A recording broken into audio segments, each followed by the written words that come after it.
tighten the lug nuts. Keep that in your mind. Tighten the lug nuts and all the rest of the nuts on here. U-bolts to suspension, to equalizer, to tongue, to all the things. You need to make sure they're tight, rechecked, retorqued. My name's not Earl, but I do know how to use my torque wrench, and that's what we're gonna talk about today.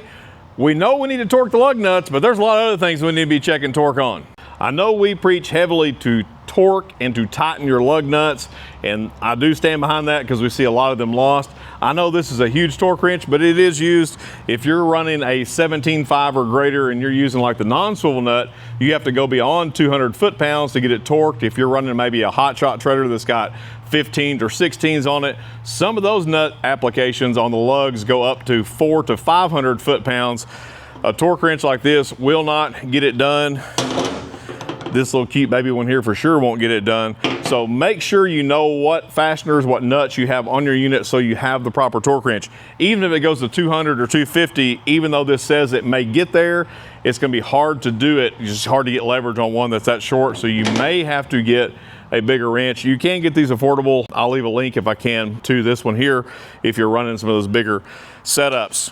So we're gonna show, we have a new trailer here, and we're gonna show what you might need to retorque or you might need to check after purchasing a new trailer, or if maybe you've had one recently serviced. A couple things that prompted this video: had someone that had had their trailer serviced somewhere and they'd put a lot of miles on it. One of the U-bolts had come loose. The other thing that prompted this, my son is building a OBS 1500 and he's actually putting exhaust on it right now. So he has learned how to use the torque wrench from one tip to the other. We've done full engine, transmission, everything on that. So torquing is, and I said torquing is very important. I think many times on, like I said, a new trailer, we just haul and go because it's brand new, it doesn't need anything, or we can get it recently serviced, whether that's DIY or we have a shop do it. And that's simply just not the case. If you go purchase a new trailer off the lot today, in most cases, it's been checked. It's been checked by the manufacturer, it's also been checked by the dealer. But once you hook onto that thing, pull it down the road, it's on rough roads, it's on whatever kind of road it is, maybe you're agricultural, maybe you're in the pasture, it's gonna move, things are gonna settle. The first thing I'm gonna recommend checking is the lug nut. Whether you've recently purchased your trailer or maybe you've either serviced it yourself or had a shop do it, most manufacturers are going to recommend that that lug nut is checked and retorqued multiple times within the first 150 miles. Good rule of thumb, it's usually 50, 75, 100, or 150. It can depend on the lug nut size and the manufacturer, so just follow those steps. So you're going to need to take a torque wrench with you. Maybe you've purchased a new trailer and you're immediately going to work, or maybe it's a boat trailer or an RV. I know that you're not going to want to stop on your trip. You're going to hook on, you want to get to the lake or get to your campsite, wherever it is you're going, or the job site, and you just want to go. But I will tell you, if you do that and you lose a wheel, you're not going to get there, or you're going to be broke down when you do. So it is mission critical to check the lug nuts in that first 150 miles. After that, you do need to check them on a regular basis, and you can follow manufacturer's recommendations on that. If you have a flat and you go into a tire store, ask them if they've torqued it or if they just run it on there with a impact gun. And I say that to say this: we had a unit come in this week that had 15K axles on it, and those nuts on that torque between minimum 400, maximum 500. It took our 1400 foot-pound gun and our 1-inch air gun about 45 minutes to get the nuts loose on one of the axles. I should have done a pull-off torque to see how tight they were, but somebody likely used a big 1-inch gun and just put them on there as tight as possible. So we used our torque wrench and put that back correctly. It may be to where if you had to change a tire, you would not be able to get that off. So you can always check that. If you go to a tire store, you can put your, you can loosen them up, or if you have a digital torque wrench, you can put it in reverse and you can see how tight they are before they break loose. So tires, lug nuts, that's something you need to check on a regular basis, new trailer or recent repair and or service.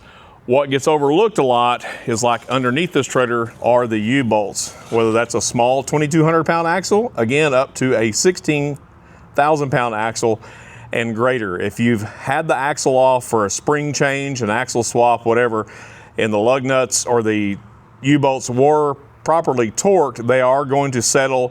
They need to be checked. I would check them, within the first 300 miles if possible. Some manufacturers do have a recommendation on that. You can look up to see if you have a Dexter axle, Dexter U-bolt, or Lippert, and they're going to tell you on that. And that's where, you know, we do get some argument back.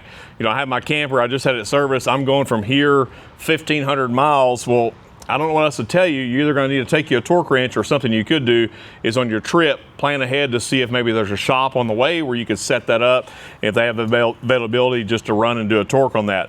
Other areas on that would be shackle bolts, whether you're using just a standard suspension bolt for shackle, spring eye, any of that, even if it's a greasable, those need to be checked once you've had them serviced or on a new trailer, and that would be on the spring eye. Equalizer, if you're running a single axle, it's not going to have an equalizer, it's just going to have a couple shackles. If you're running double eye, there's going to be 14 bolts on a double eye tandem axle suspension, so those need to be checked. Once you've checked them, you know, after your initial new trailer inspection, or once you've put a few miles on them, they're going to be good, and you can get by, if you don't pull it very often, you can get by doing this on an annual inspection at the minimum. If you are towing a lot, so maybe you travel with your travel trailer, fifth wheel, boat, or if you're in construction and you move a lot, I'm going to recommend, you know, you do a daily walk around, maybe a little harder weekly inspection. But if you're using it hard and heavy every day, you may want to bump up that annual and at least put hands on it and eyes on it every 6 months or so. It's pretty scary, some of the stuff we have come in here. I'll show you one here in a minute that probably didn't have a daily walk around on it. This one here may be an extreme example, but it is not uncommon. It's not so much that the bolts weren't retorqued on this, but I can assure you they weren't checked on a regular basis. You can see the wear on that. If you'd have been doing a walk around, or even an annual in this case, you would have seen some issue. This is the center equalizer bolt. This is running a 3-inch slipper spring setup. That bolt is worn. It is pretty close. I don't know if the camera can pick that up, but it's going to completely fail at some point. We'll move that one up. They do get worse than this. A lot of times there is, you know, less than 3/16 of material left on that before it cuts in half. You can look at the equalizer. We'll move the camera over there. You can see the bolt hole is a little bit wallered out there. Checking and doing your walk around, you would notice how I need to give some attention to this before it gets too bad. And what I mean by too bad is what we have here at the back, and we'll zip the camera back here. So that hanger, there's not much left of it. It's actually all here. Here's the other half of it right there. Luckily it stayed attached to the spring and didn't come off and go through the grill of somebody's Mercedes. But there's no fixing that one. It'll just be a cut off and a replacement. So this one's gonna get full suspension, so all new hangers, new springs, U-bolts. This trailer is heavily used, and it's an older trailer, so it served its purpose. So we're just gonna refurbish it and get it back on the road, and it'd be ready for another gajillion miles. Now, if you're running a torsion axle setup, you're not gonna have a bunch of suspension bolts, you're not gonna have an equalizer, but you will have some type of mount, unless it's welded on. That used to be very common back in the older days, welded on torsions. You don't see that as much anymore, because in most cases it does void the warranty to weld the axle tube flange directly to the frame of the trailer. Most are gonna have some type of mounting flange or mounting system. It could be a side bolt, it could be a top bolt. So if you do have a torsion axle, you're gonna need to check those bolts on a new trailer if you've had a new axle put on, and just down the road. Sometimes you'll actually see it on a thick frame trailer. They'll just bolt straight through the frame. You won't necessarily have the flange. Something else is not really to do with tightening, but if you have an older trailer, especially cattle trailers that are on rough roads, when you're checking these bolts, check these flanges. They are notorious for cracking in this area here and cracking on the back flange just from wear and tear. At that point, you do need to have that flange removed, whether it's welded or bolted on. Put new nuts in it and make sure that those are retorqued. So under the trailer, that's pretty much it. Just keep a rule of thumb, pretty much any suspension bolt, springs, equalizers, and then of course your lug nuts. So any fastener underneath here, because what it could cause, your axle gets loose with just as simple as a U-bolt. Your axle starts chattering, it will wear the tire out. It could eventually just back those off, and you could have failure to where one tire gets into another, break a spring, equalizer, who knows. Something simple as retightening that. A torque wrench is not much. You can get an entry-level torque wrench for under a couple $100 in most cases, and I would just recommend it handy to have in your toolbox, or especially if you're in an RV and you're traveling across the country. That's just a good item to have in your toolkit. Tighten the lug nuts. Just, you know, keep that in your mind. Tighten the lug nuts and all the rest of the nuts on here, from U-bolts to suspension to equalizer to tongue to all the things that come along with your trailer, whether that's a boat trailer, whatever kind of trailer it is. You need to make sure they're tight, rechecked, retorqued. But if it's time to replace those, that's where you can check out the sponsor of today's video, eTrailer. Visit eTrailer for all of your parts needs, from if you're doing maintenance on your everyday working trailer, just to be able to keep it rolling down the road and making that money so that you can go and buy all the cool accessories for your RV trailer or your boat trailer, or maybe you want to put some cool tow accessories on your tow vehicle, or maybe do some upgrades to your hitches and stuff like that. Be sure to go to eTrailer online, get on the old interwebs and just check them out. They've got just about a little bit of everything. Easy to use website. Search tools. They even have some videos and some tutorials on there, some topics that can help you make the right decision, whether you're doing maintenance, whether you're doing upgrades, whatever it is. Maybe you're broke down and you just need some parts and you can't find them. I would recommend giving them a chance. Shipping is usually pretty quick and affordable. So check out eTrailer, get your parts, tighten the lug nuts, get hooked back up with your new hitch, and just get on down the road where you're going and get there safe. So another area that may not need to be torqued, really you can just make sure that it's tight, but it gets overlooked, is this area right here, the spare tire holder. This is a side mount spare tire holder that's going to hold, up to a 16-inch wheel. In most cases, it does have a standard lug nut on there, but you may not torque this to spec because it could have, a grade 5 bolt in it. It could have, a grade 2 bolt in it. These are not as bad as goosenecks, where I see it often overlooked on a gooseneck, especially the larger gooseneck, and a lot of the hot shotters, they'll have a big heavy duty 17.5 single up there, or they'll have a big dual that's got a heavy 16-ply tire on it. And on the gooseneck, that's where it takes a lot of the shock on the hitch when it's going down a rough road. Those nuts will back off, and we do see tire and wheel loss. So spare tire comes off the trailer, goes up underneath the trailer, usually takes out, half dozen cross members, sometimes both axles. That could be super catastrophic.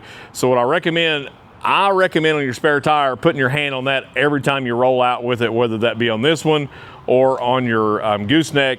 If you have the availability, if it don't come with it, put something redundant. So this one does have a secondary. Spare tire goes on, you tighten it, then you put this, and you also could put a lock on there to keep from theft. But if the nuts were to come loose, it is at least going to hold it. Sometimes that's not available on the gooseneck. You may have to modify something. Another good thing you could do is put like one of the heavy anti-theft cables like they use on bicycles, stuff like that.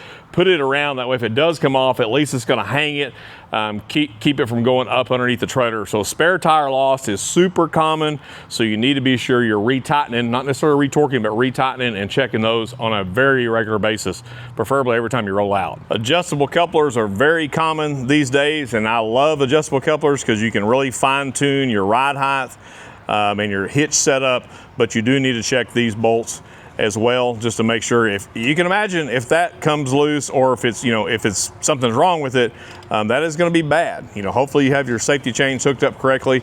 Also on safety chains, sometimes the retainer on those does have some type of fastener that's either a pin or a bolt, so check those. And some of this stuff, you're not going to be able to find the exact torque spec maybe from the manufacturer, so at that point you would just look it up. You can just get on there and Google, the bolt size, the thread type that it's got, the grade of the bolt, and maybe what type nut you're using on it, and it'll give you a general torque on that. Stuff like this, it needs to be tight on this, just to make sure it's not loose, not backed off. Most of these couplers are going to have some play on it. This one is brand new, so it is tight. If this has a little bit of play in here, that is not uncommon to have that. Once this gets used, it will have a little bit of play, but the bolts will be tight. And these are a lock nut on there, so that helps prevent them from backing off. On the front of the trailer, you're going to have jacks and some other stuff, whether that be a utility trailer, RV, or a bolt. I'm going to recommend, if you have a tongue mount jack that's bolted on, check that out, because if your jack were to fall off and you get to where you're going and you can't get off, you're going to be aggravated. This is a weld-on jack, but it does have a cross pipe that's going to have a couple of bolts. Rarely do we see this one come out, but we see this one out here come out all the time, and we find jack handles laying on the side of the road, or people come in, hey, I need to buy a replacement jack handle. It's not because they've used it too much and they've worn it out. It's because the 3/8 bolt backed out and it fell off going on the highway. So you can imagine that could do some damage. Just anything around the front that's bolt on. If you're running a weight distribution hitch, you're going to have possibly multiple bolt points depending on what type of hitch you're running. Those do have torque specs on those.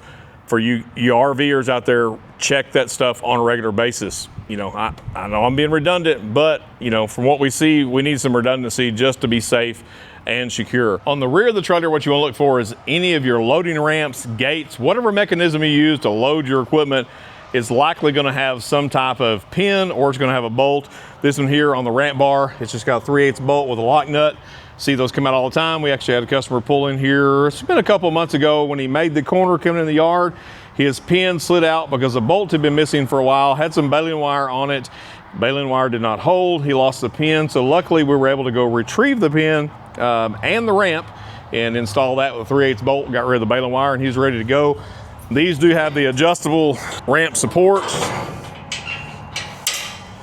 These bolts will get loose and the adjustment will fall out. This could, you know, come out and damage property, or it may come out and you can't get your ramp down and supported like you need to. If you're loading a heavy piece of equipment on there, it can rear your truck up and move your whole unit. So anything on the rear end of the trailer that has to do with loading, again, just check those nuts, make sure they're tightened or torqued to their spec, just to keep them from falling off. So if nothing else, check the lug nuts. Torque the lug nuts. Just spend a little time. I know you're all busy. You're busy like I am. You don't want to do it, but it's better to do it now than on the side of the road, sitting out in the middle of nowhere doing it. And right now it's hot outside.